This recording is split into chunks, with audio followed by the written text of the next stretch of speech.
being a man from Mexico, your wife as a woman, your daughter, right? Your daughters.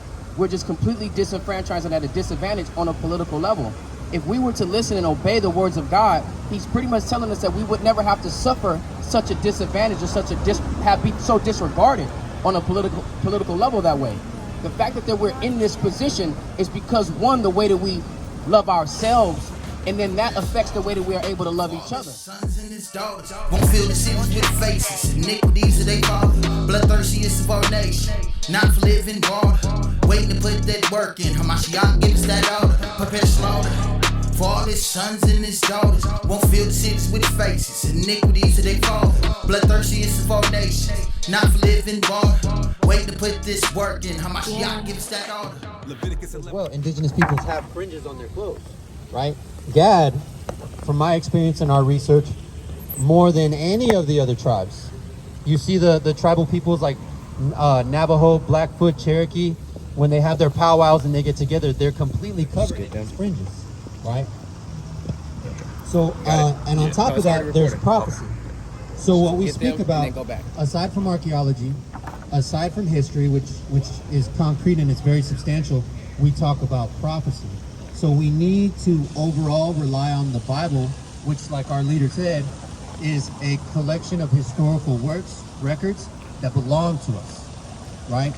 The Quiche, you know the indigenous people's Quiche?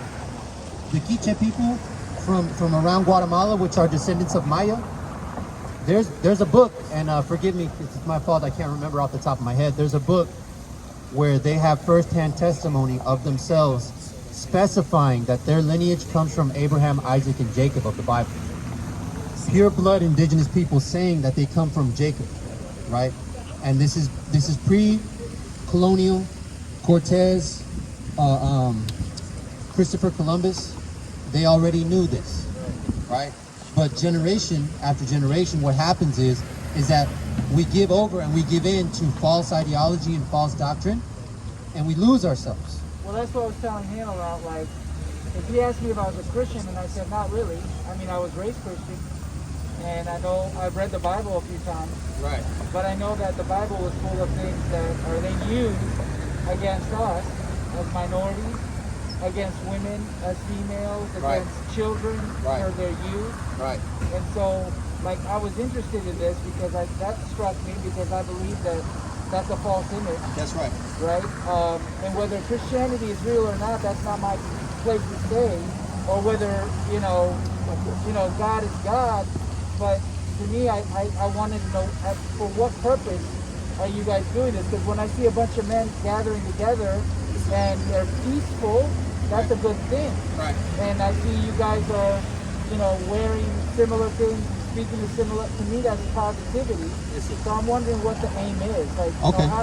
What does that place, like someone like me from Mexico, yes, in the world today from a political standpoint? Because we don't benefit from the way society is right now. That's right. The African American or the female doesn't benefit from the current structure or the current practice of Christianity. So that's what I'm curious about. And those are excellent points, and those are excellent observations, right?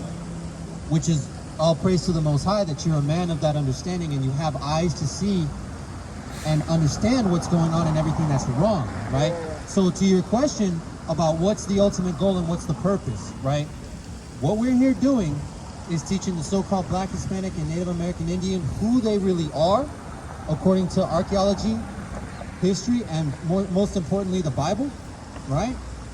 And bringing them back to their heritage and having them believe in who the world ignorantly calls Jesus Christ. His real name is Yahushua, so that they might be saved, right? Because this Bible, going back to what you said, right? Going back to what you said, you mentioned Christianity and Catholicism, and you were brought up a Christian. I myself was brought up in the Catholic Church. Right, same thing, right? Essentially, they're the same thing. So, no, but I was brought up Catholic. That's what I meant to say. Okay, that's fine. That's fine. So, we were brought up with various presuppositions, various understandings, right? And then when we start to look at life, we start to look at the Bible and we see, well, what the Catholic Church told us doesn't make any sense. What we've been taught as children and what our elders and our seniors, our abuelitos, our tias, our family taught us about God, we're starting to see that it doesn't make sense. right? So what we're here to do is to show the truth and nothing but the truth of our true heritage and culture and where we come from, right?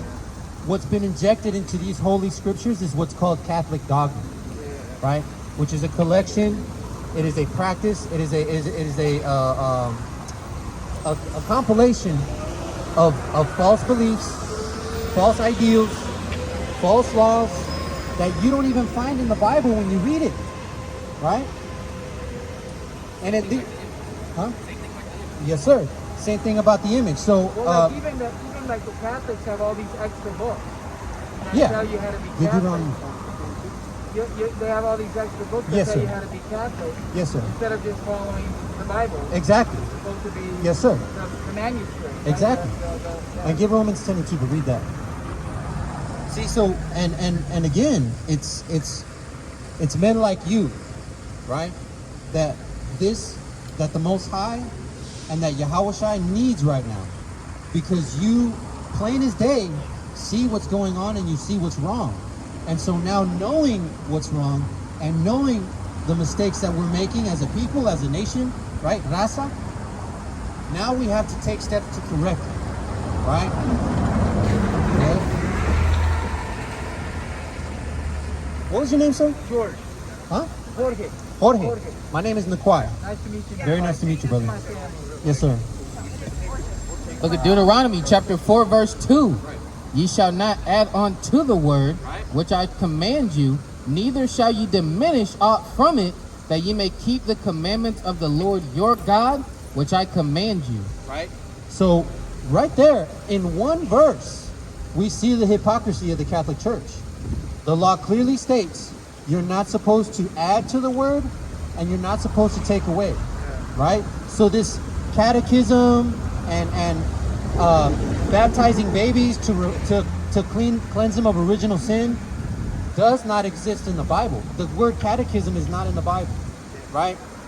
And the law clearly states you are not to add and you're not to take away from this word that the Most High God gave us, right? It's plain as day. And so in one verse we see the hypocrisy and the lies of the Catholic Church. There's no eating of little wafers. There's no drinking of wine every Sunday, right, in the Catholic Church. That's not in the Bible. That's not law, right? Look at Deuteronomy chapter 28, verse 36. The Lord shall bring thee and thy king, which thou shalt set over thee unto a nation which thou neither nor thy fathers have known. Right. And there thou shalt serve other gods, wood and stone. See, so this is prophecy, right? The Most High God, give Deuteronomy 28. The Most High God, He made a covenant with our people, right? Our descendancy. And He said, if you keep these laws, statutes, and commandments, I'm going to bless you. But if you do not do this, I will curse you and I will destroy you as a people, right? And that's one of the curses. That's future prophecy. So speaking of the Spanish conquest, Spaniards came here, right, with Catholicism, with the white Jesus, with all this false doctrine. And they basically gave us an ultimatum, right? You either bow and worship that symbol or we'll kill you. You either do what we say or we will kill you, right? That's biblical prophecy. And not only that, but the Aztec king, a lot of people call him Montezuma. The real pronunciation of his name is Moctezumatzin, right? And he even had a vision. He had a spiritual leader, like a priest, that had a vision and prophesied the destruction of his kingdom and said a nation's going to come from afar and they're going to destroy this kingdom. And then shortly thereafter, the Spaniards show up with Hernán Cortés, right? Verse 49. The Lord shall bring a nation against thee. Start at 1 and then go to 15. What do you got? Verse 1. And it shall come to pass, if thou shalt hearken diligently unto the voice of the Lord thy God, Right. to observe and do all of his commandments, which I command thee this day. So in Deuteronomy 28, like I said, which is the law, we find the covenant that the Most High God made with the Israelites, with the so-called Hispanic man, right, of indigenous descent. And He said, if you keep these laws and these statutes and these commandments, which I command you this day, right? Go ahead. That the Lord thy God will set thee on high above all nations of the earth.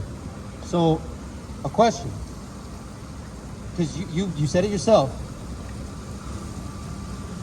As Mexicans, as indigenous people, as so-called black people, our beloved brothers, as a nation, are we above everybody right now, economically, culturally? No.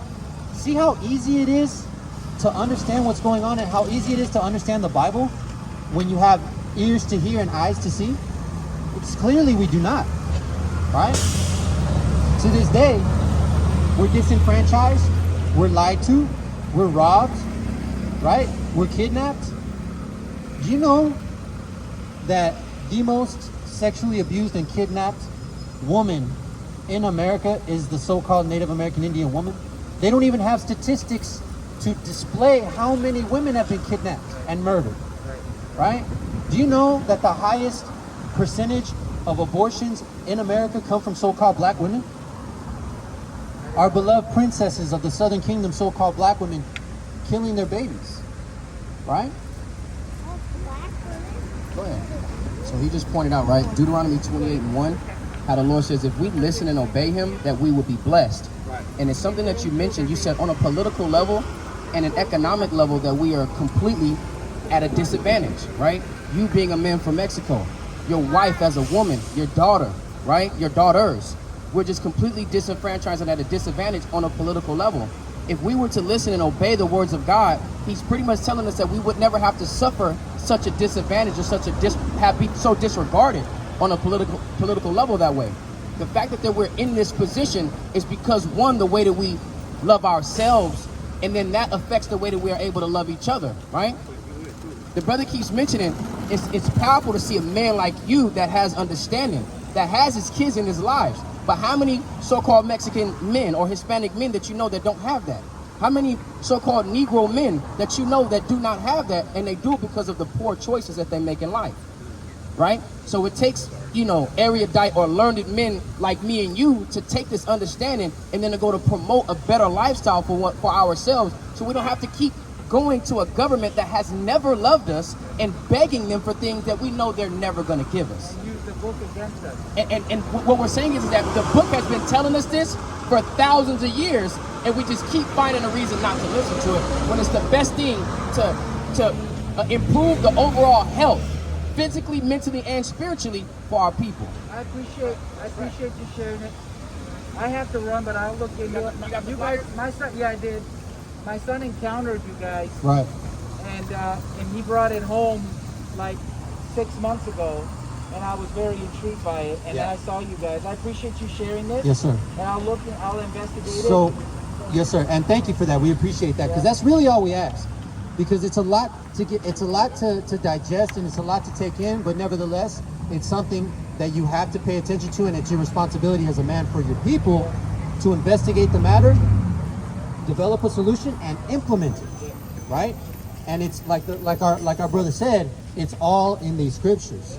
Once you look at this through an objective lens, an Israelite lens, which is the truth, right? You'll see that there is no better way of life for us than the Bible, right? And history and archaeology corroborates that. It substantiates it even further, right? I appreciate you. Yes, sir. Thank you. Thank you. God bless you guys. Thank you. Yeah, likewise. And know, brother, that you're an Israelite, likely from the tribe of Issachar, right? And that it's your duty as a man to keep these laws, statutes, and commandments, preach Yahweh Shai and Mashiach, and have faith, and raise up your family with this holy word, right? Thank you. Yes, sir. Thank you guys. Take care. All right, take care. All praises, all praises. All praises. Yes, sir. Yes, sir. Con.